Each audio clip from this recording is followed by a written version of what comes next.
গোলাঘাট জিলাৰ বৰপথাৰ আৰক্ষী থানাৰ অন্তৰ্গত খাৰুৱা গাঁৱত সংঘটিত হৈছে এক লোমহৰ্ষক হত্যাকাণ্ডৰ ঘটনা, যাৰ পৰিপ্ৰেক্ষিতত সমগ্ৰ অঞ্চলতে তীব্ৰ প্ৰতিক্ৰিয়াৰ সৃষ্টি হৈছে। কিন্তু 18 তাৰিখে নিশা এক কিশোৰী 19 বছৰীয়া কিশোৰী 19 বছৰীয়া সুন্তি মুঢ়া নামৰ যিগৰাকী কিশোৰী, সেই কিশোৰীগৰাকীক আচলতে উচ্চ স্তৰত বাদ্যযন্ত্ৰ বা গান শুনি থকাৰ বাবেই অচিনাক্ত কোনো লোকে আহি হত্যা কৰিলে, যাৰ পৰিপ্ৰেক্ষিতত আজি পৰ্যন্ত অৰ্থাৎ ঘটনা ঘটাৰ 5 দিন উকলি গ'ল, কিন্তু আজি পৰ্যন্ত আৰক্ষীয়ে ব্যৱস্থা গ্ৰহণ কৰাত এক প্ৰকাৰ নিষ্ক্ৰিয়তা ভূমিকা গ্ৰহণ কৰিছে। সামগ্ৰিক পৰিৱেশটো দেখুৱাইছোঁ। আজি আৰক্ষী থানাত ইতিমধ্যেই পৰিয়ালবৰ্গৰ পিতৃ মাতৃৰ লগতে আচ্ছা ভাৰতীয় জনতা পাৰ্টীৰ কাৰ্যকৰ্তাকে ধৰি বা বিভিন্ন দল সংগঠনৰ লোকে সহযোগত পৰিয়ালবৰ্গই এজাহাৰ দিছে। মই পিতৃ আছে পোনে পোনে, মই পিতৃ, কি হৈছিলে প্ৰকৃততে ঘটনাটো? স্যাৰ মইতো গম নাপাওঁ। হয়, আপুনি কেতিয়া, আপোনাৰ ছোৱালী?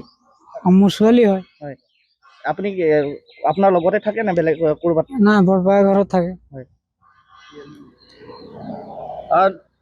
আন এগৰাকী আছে, আচ্ছাৰ বিষয়ববীয়া আছে। কি ক'ব সমগ্ৰ ঘটনা কেনেদৰে সংঘটিত হ'ল বা আপোনালোকে কেনেদৰে আপোনালোকে চাওক, যোৱা 18 তাৰিখে, আজি 7 দিনৰ আগত এপ্ৰিল মাহৰ 18 তাৰিখে বৰপথাৰ মৌজাৰ অন্তৰ্গত আমাৰ যি খাৰুৱা গাঁও আছে, খাৰুৱা গাঁৱৰ নিবাসী এগৰাকী যুৱতী 19 বছৰীয়া সুন্তি মুঢ়া, আৰু সুন্তি মুঢ়া আচলতে নিশা প্ৰায় 10-10:30 মান বজাত স্পীকাৰত গান বজাই তাই গান শুনি আছিলে। অলপ উচ্চ স্বৰত গান শুনি থকাৰ বাবেই কাষৰে ওচৰ চুবুৰীয়া দুগৰাকীমান ব্যক্তি আহি পেলানি তাইৰ লগত তৰ্কত লিপ্ত হয় আৰু তাইক প্ৰহাৰ কৰে। তাৰপিছতে নেক্সট দিনা ৰাতিপুৱা তাইৰ ডেড বডিটো বৰ্তাকৰ ঘৰৰ বাৰীৰ পিছফালে পোৱা গ'ল।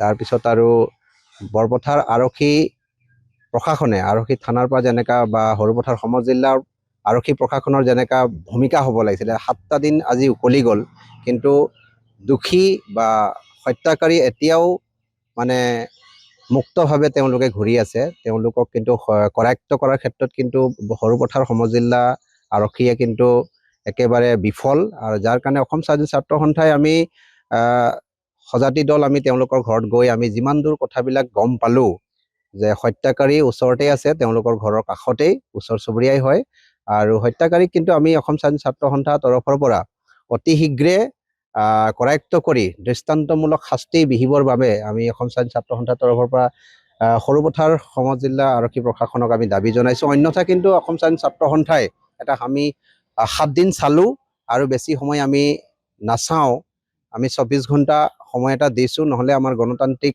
বিভিন্ন ধৰণৰ আন্দোলন কাৰ্যসূচী আমি কিন্তু এই যুৱতীগৰাকীক ন্যায় দিয়াৰ ক্ষেত্ৰত আৰু শোকসন্তপ্ত এই ভুক্তভোগী পৰিয়ালটিক আমি ন্যায় দিয়াৰ ক্ষেত্ৰত কিন্তু অসম স্বাধীন ছাত্ৰ সন্থাই বিভিন্ন ধৰণৰ আন্দোলন কাৰ্যসূচী আমি হাতত ল'বলৈ বাধ্য হ'ম। মোৰ সৈতে মাতৃ আছে, ইতিমধ্যে বৰপথাৰ আৰক্ষী থানাৰ এজাহাৰ দাখিল কৰিছে। কি ক'ব, মাতৃ হিচাপে আপোনাৰ কন্যাক হত্যা কৰা হৈছে নেকি? মাৰি পেলাইছে নেকি আপোনাৰ ছোৱালীজনীক? এনেকাই লাগিছে, মাৰি পেলাইছে লিখিয়ে লাগিছে মোৰ তাই। কোনে মাৰিছে বুলি আপুনি সন্দেহ প্ৰকাশ কৰিছে? ওচৰৰে হ'ব।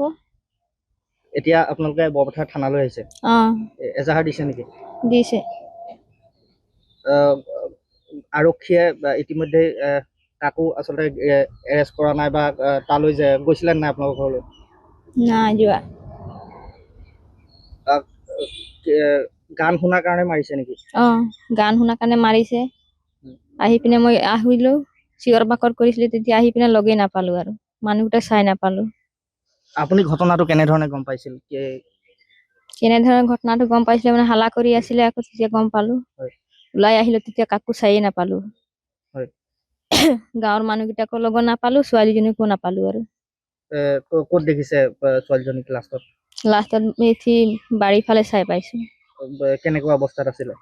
ভৰিকেইটা কোচ খাই আছিলে, আৰু হাত একটা দীঘলকে আছিলে, একটা কোচ খাই আছে, ভৰিকেইটা কোচ খাই আছে।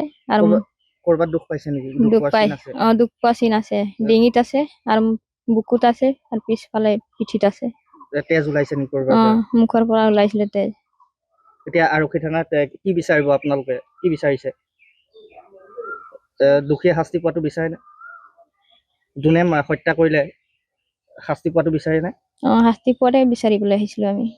নিশ্চিতভাৱে ইতিমধ্যে এজাহাৰ দাখিল কৰিছে আৰু আজি দোষীক আচলতে কঠোৰতম শাস্তিৰ দাবী জনাইছে পৰিয়ালবৰ্গই আৰু মোৰ সৈতে আছে অন্য এজন বিষয় লোক আছে কি ক'ব সমগ্ৰ ঘটনা আজি আপুনি তেখেতলোকৰ বাসগৃহলৈ গৈছিল কেনেধৰণে কি প্ৰত্যক্ষ কৰিছে আচলতে গোটেই ঘটনাটো অতি দুৰ্ভাগ্যজনক 19 বছৰীয়া এগৰাকী কিশোৰী সোণটি মুৰা এটা সামান্য এটা ঘটনা মানে যিটো স্পীকাৰ লৈ পেলাই এটা মিনি স্পীকাৰ লৈ পেলাই পেইণ্ডাবত বজাইছিলে আৰু সেইটো আলম লৈ ওচৰৰ কোনোবা মানুহে তেওঁক মাৰপিট কৰিলে আমি যিটো তদন্ত কৰিছোঁ আমাৰ ফালৰ পৰা মাৰপিট কৰিছে মাৰপিট কৰাৰ পিছত ওচৰৰ মানুহ কোনো একো গম নোপোৱাকৈ চব শুই থাকিলে সেইদিনা কাম কৰিবলৈ যোৱা মানুহখিনি প্ৰায় কাম কৰিবলৈ যায় আৰু ৰাতিপুৱা ডেড বডি তেওঁলোকে 5টা বজাত পায় কিন্তু গোটেই ঘটনাটোতো ৰহস্যজনক এটা হত্যাকাণ্ড গতিকে এইটো আচলতে দুখীয়ে কঠোৰ শাস্তি পাব লাগে আৰু ইতিমধ্যে আমি আৰক্ষী বিভাগৰ লগত আলোচনা কৰিছোঁ আজি তেওঁলোকে গাৰ্জেণ্টে এজাহাৰ দিছে আমি গৈ লৈ আহিছোঁগৈ তেখেতলোকক আনি পেলাই এজাহাৰ দি আহিছোঁ আৰু আমি ভাবিছোঁ যে এইটো তৎকালীনভাৱে তদন্ত কৰি দোষীক মানে কৰায়ত্ব কৰি এটা দৃষ্টান্তমূলক শাস্তি দিব লাগে আৰু এইটো গোটেই ঘটনাটো আমি তীব্ৰ গৰিহণা দিছোঁ আৰু এনেধৰণৰ ঘটনা যাতে ভৱিষ্যতলৈ নহয় আমি সকলোৱে লক্ষ্য ৰাখিব লাগিব সকলো সচেতন নাগৰিকে এইখিনি লক্ষ্য ৰাখিব লাগিব আৰু মই ভাবিছোঁ যে আমাৰ বিভিন্ন যিখিনি অৰাজনৈতিক সংগঠন আছে তেওঁলোকে এইখিনি ক্ষেত্ৰত মাত মতা ভাল যেতিয়ালৈকে দুখীয়া শাস্তি নাপায় যেতিয়ালৈকে কৰায়ত্ব নহয় তেওঁলোকে যাতে গণতান্ত্ৰিকভাৱে আন্দোলন কৰি দোষীক শাস্তি দিয়াৰ ব্যৱস্থা গ্ৰহণ কৰে নিশ্চয়কৈ আচ্ছাৰ বিষয়ববীয়া আছে কি ক'ব আৰক্ষীৰ যি ভূমিকা হ'ব লাগিছিল ঘটনা সংঘটিত হ'ল প্ৰায় 5 দিন সময় উকলি গ'ল কিন্তু আজি পৰ্যন্ত আৰক্ষীয়ে মাত্ৰ সামান্য আননেচাৰেল ডেথ যিটো নামেৰে নামাকৰণ কৰি এটা সাধাৰণভাৱে কেছটো প্ৰক্ৰিয়া আৰম্ভ কৰিছে কিন্তু আজি পৰ্যন্ত এজন লোককো গ্ৰেপ্তাৰ কৰে আৰক্ষীৰ ভূমিকা প্ৰথমতে ক'ব লাগিব যে সামান্য গান শুনাক লৈ আচলতে আজিৰ তাৰিখত যে মৃত্যুমুখত পৰিব লগা হৈছে আটাইতকৈ দুৰ্ভাগ্যজনক আৰু লজ্জাজনক কথা আৰু ইতিমধ্যে গোটেই ঘটনাটো সমগ্ৰ অসমে গম পাইছে আচলতে যে ছোৱালীগৰাকীৰ গান শুনাক লৈ যিটো মৃত্যুৰ কথা ইতিমধ্যে বাতৰিত প্ৰকাশ পাইছে আৰু আমি প্ৰতিক্ৰিয়া দিছোঁ আমি স্মাৰকপত্ৰ প্ৰদান কৰিছোঁ কিন্তু দুৰ্ভাগ্যজনকভাৱে আৰক্ষী প্ৰশাসনৰ যেনেধৰণৰ ব্যৱস্থা গ্ৰহণ কৰিব লাগিছিলে এই দোষীসকলক কৰায়ত্ব কৰি তদন্ত কৰি আচলতে তদন্তৰ আওতালৈ আনি তেখেতলৈ যেনেধৰণে আইনী ব্যৱস্থা গ্ৰহণ কৰিব লাগিছে দুৰ্ভাগ্যজনকভাৱে আজি পৰ্যন্ত কৰা নহ'ল ই আটাইতকৈ দুৰ্ভাগ্যজনক কথা আৰু সৰুপথাৰ সমজিলাৰ যি আৰক্ষী বিভাগ আছে এই আৰক্ষী বিভাগটোৰ কাৰণে এটা লজ্জাজনক বিষয় আমি দাবী জনাইছোঁ অসম চাহ জনজাতি ছাত্ৰ সন্থা আৰ্চা গোলাঘাট জিলা সমিতিয়ে যে অতি শীঘ্ৰে এই ঘটনাটোৰ লগত যিসকল ব্যক্তি জড়িত হৈ আছে তেখেতসকলক তদন্ত কৰি আইনৰ আওতালৈ আনি তেখেতসকলক দৃষ্টান্তমূলক শাস্তি প্ৰদান কৰিবৰ কাৰণে আমি দাবী জনাইছোঁ আৰক্ষীয়ে মৰণোত্তৰ পৰীক্ষা কৰিয়ে দায়িত্ব সামৰিল নেকি ইতিমধ্যে সকলোৱে গম পাইছে যে মৃত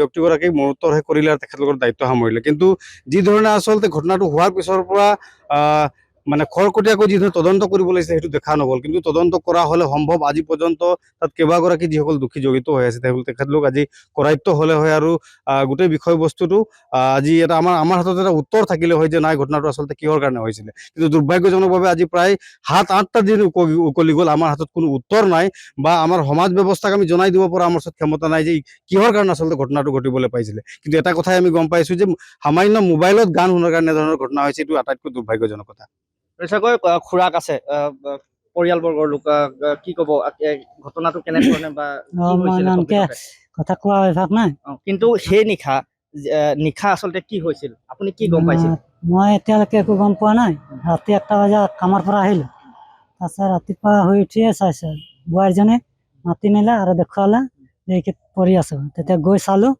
ইমানটোৱে জানো তাতকৈ ৰাতি কাজিয়াটোৱে শুনা মই নাছিলোঁৱে এতিয়া আপোনালোকে কি বিচাৰে পৰিয়ালবৰ্গ হিচাপে এতিয়া আৰক্ষী থানাত এজাহাৰ দাখিল কৰিছে আজি বা কি বিচাৰে আমাক আৰু এতিয়া তদন্ত কৰি আৰু আমাক ন্যায় লাগে সেইটোৱে লাগে নিশ্চিতভাৱে পৰিয়ালৰ লোকেও এতিয়া ন্যায় বিচাৰিছে আৰু যি এই আৰক্ষীয়ে এই প্ৰতিবেদন দেখাৰ পাছত আৰক্ষীৰ পৰৱৰ্তী সময়ত কি ধৰণৰ ভূমিকা হ'ব সৰুপথাৰ সমজিলাৰ আৰক্ষী বিষয়া দীপেন পাটৰ তথা বৰপথাৰ আৰক্ষী থানাৰ ভাৰপ্ৰাপ্ত আৰক্ষী বিষয়া গৰাকীৰ পৰৱৰ্তী সময়ত এই ঘটনা সন্দৰ্ভত কি ধৰণে ভূমিকা গ্ৰহণ কৰে সেয়া পৰৱৰ্তী সময়ত লক্ষণীয় হ'ব